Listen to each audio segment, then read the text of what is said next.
हमारे प्रश्न सही होते हैं, हम उत्तर गलत खोजने चले जाते हैं।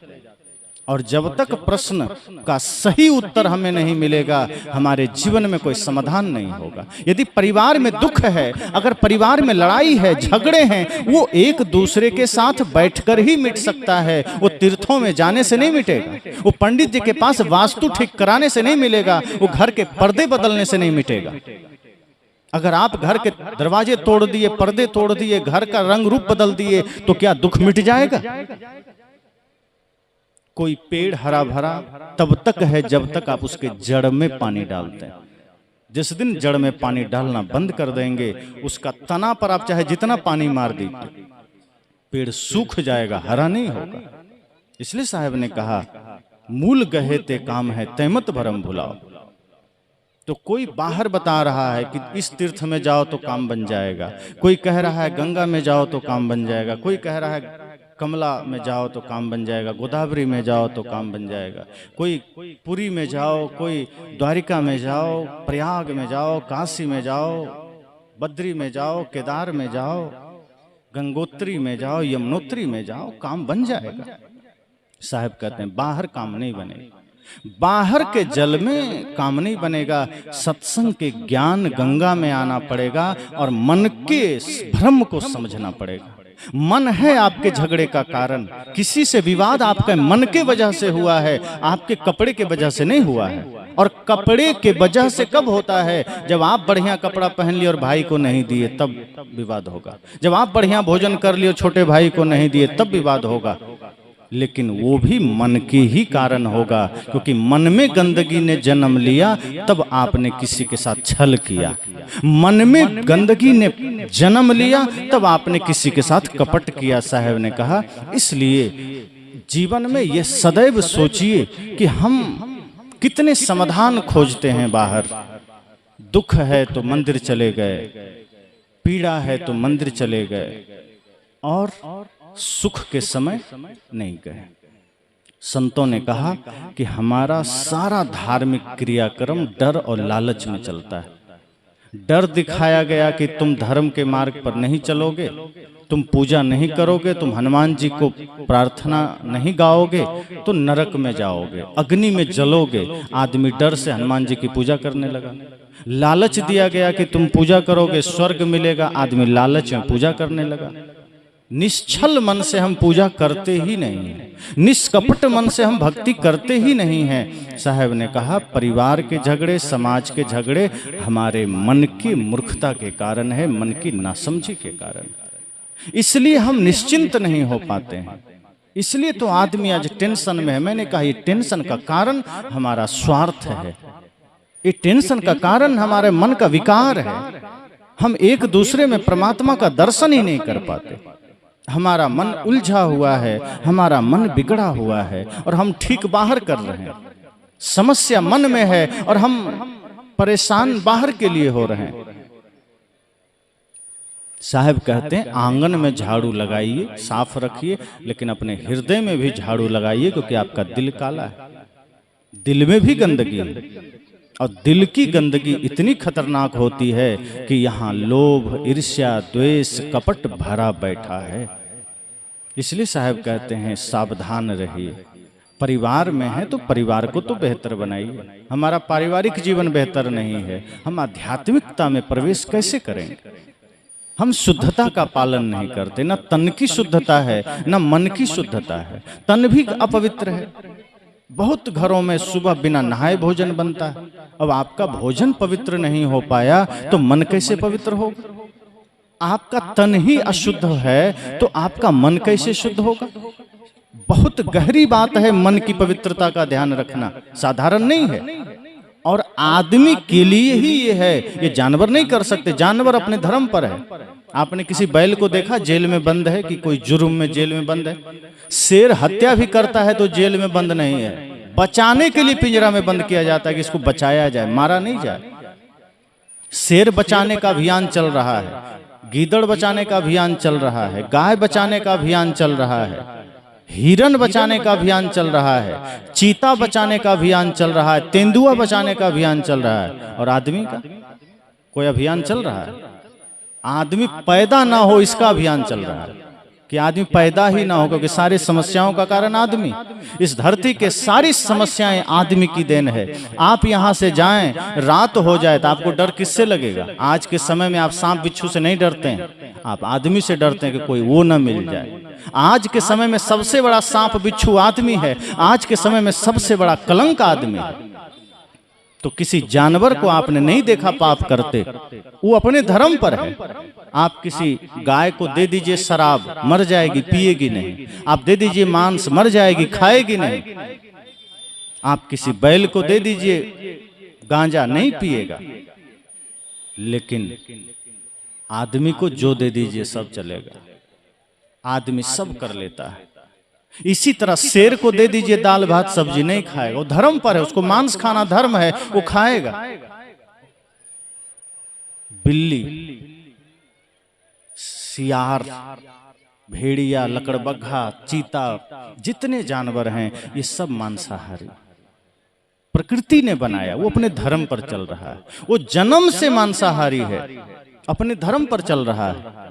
और हम जन्म से शाकाहारी हैं, लेकिन जन्म लेने के बाद कुसंग में पड़ करके हम गलत खान पान में लगते हैं। मन बर्बाद नहीं होगा तो क्या होगा? एक अंतर कर लीजिए शाकाहारी और मांसाहारी में। प्रकृति ने खुद ये अंतर दिया है। जितने भी मांसाहारी प्राणी हैं वो जन्म लेने के कुछ देर बाद तक उसकी आंखें नहीं खुलती है, बंद रहती है।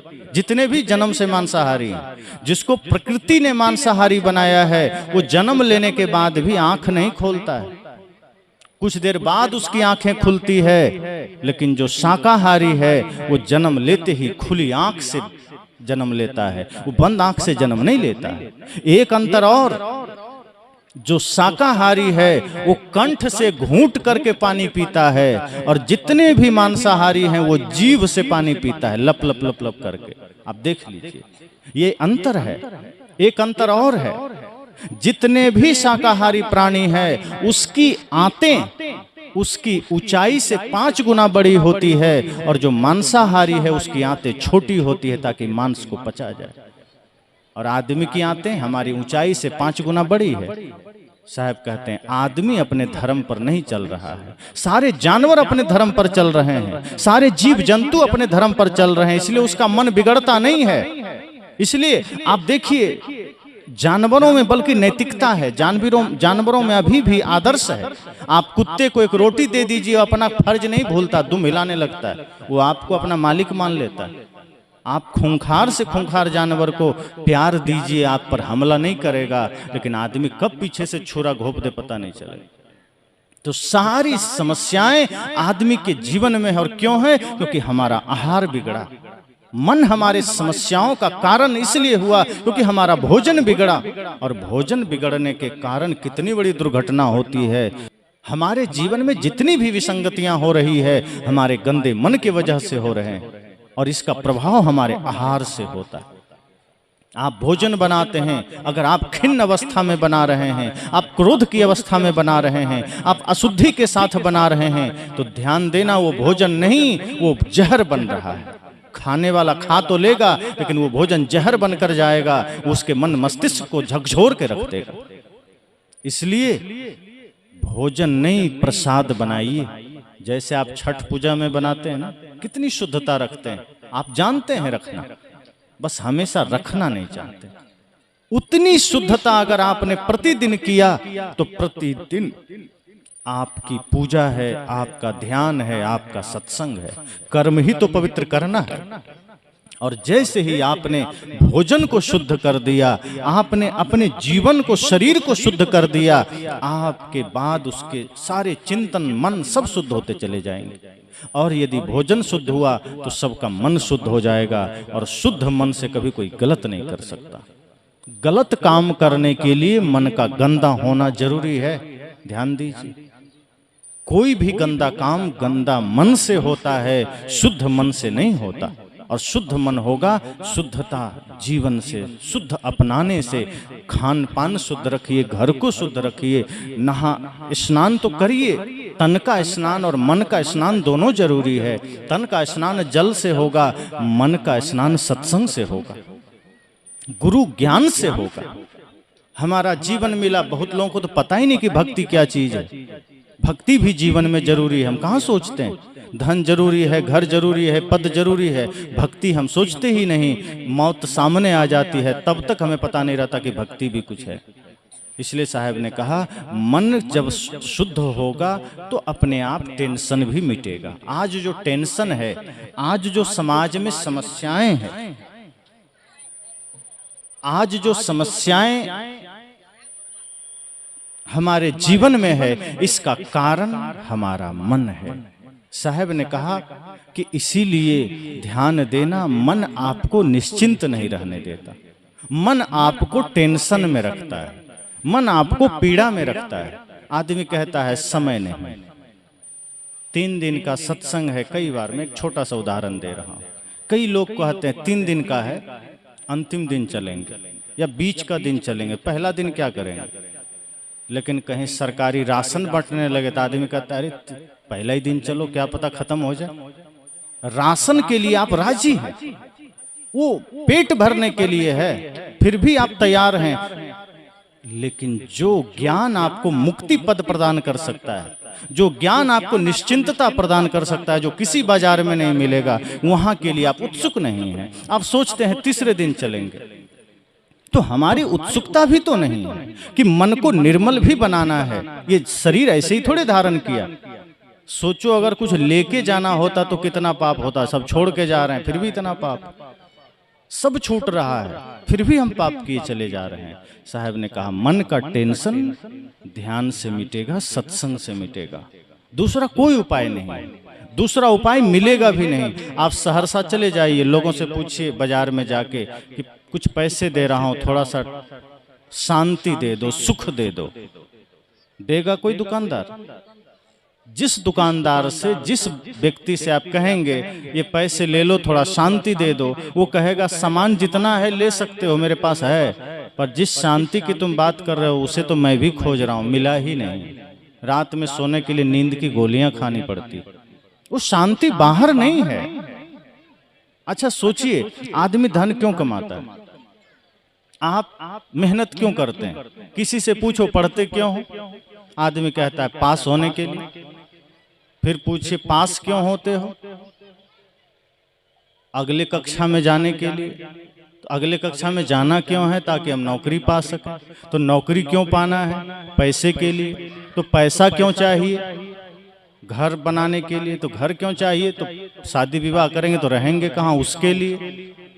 और फिर घर में रहोगे किस लिए? तब आदमी चुप हो जाता है। फिर आगे कोई उपाय नहीं है, कोई उत्तर नहीं है, क्योंकि घर में फिर रहता है तो शांति कहाँ है? आरंभ हमने जिस रूप में किया घर में है, अशांति ही तो है। घर में रहकर शांति पा सकें ऐसा काम तो किया नहीं गया, ऐसी कोशिश की नहीं गई। इसलिए साहब कहते हैं मन को देखिए, मन को निर्मल करिए। सारा जोर मन पर है। सदगुरु कबीर ने इसलिए मन को कहा है और सभी संतों ने मन पर जोर दिया कि मन ही तो समस्या पैदा करता है, मन ही तो विवाद पैदा करता है। दो भाई के बीच एक दीवार खड़ी कौन करता है? मन करता है। दो परिवार में फूट कौन डालता है? मन डालता है।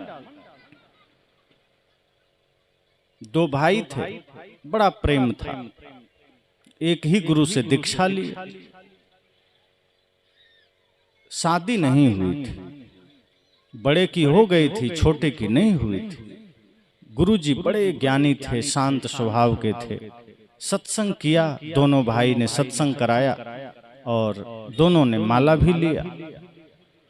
इतना प्रेम था कि एक ही थाली में दोनों भोजन करते थे, एक ही साथ उठना बैठना, गले मिलना। गुरुजी चले गए। 7 साल के बाद पुनः बड़े भाई ने गुरुजी को सूचना दिया, गुरुजी घर में सत्संग रखे हैं, बड़ा समय गुजर गया, आप आए नहीं, पुनः आपको आना है। संत ने कहा ठीक है, तुमने बुलाया नहीं तो मैं आया नहीं, अब तुम बुला रहे हो मैं आ जाऊंगा। संत आ गए, सत्संग हो गया, भोजन का समय आया। तब संत को याद आया कि अरे तुम्हारा छोटा भाई भी तो था, वो कहाँ है? तो बड़े भाई ने कहा गुरुजी नाम मत लीजिए, बस भोजन करिए, छोड़िए। संत ने कहा अरे कैसी बात कर रहे हो, जब मैं यहाँ था तुम्हारे पास 7 साल पहले तो दोनों एक साथ तुमने दीक्षा लिया था, एक साथ सत्संग में मेहनत किया था, एक साथ तुम सब काम किए थे। आज मैं उसको पूछ रहा हूँ तो कह रहे हो नाम मत लीजिए।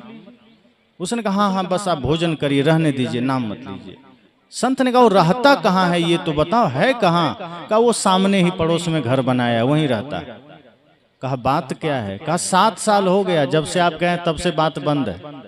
कहा तुमने माला लिया है, दीक्षा लिया है, सत्संग तुम कर रहे हो और भाई को तुम बुलाया नहीं। कहा नाम मत लीजिए, बड़ा उदंड है। संत ने कहा तुम्हारा छोटा भाई ही तो है और तुम उसको बुला नहीं रहे हो, मुझे भोजन दे दिए।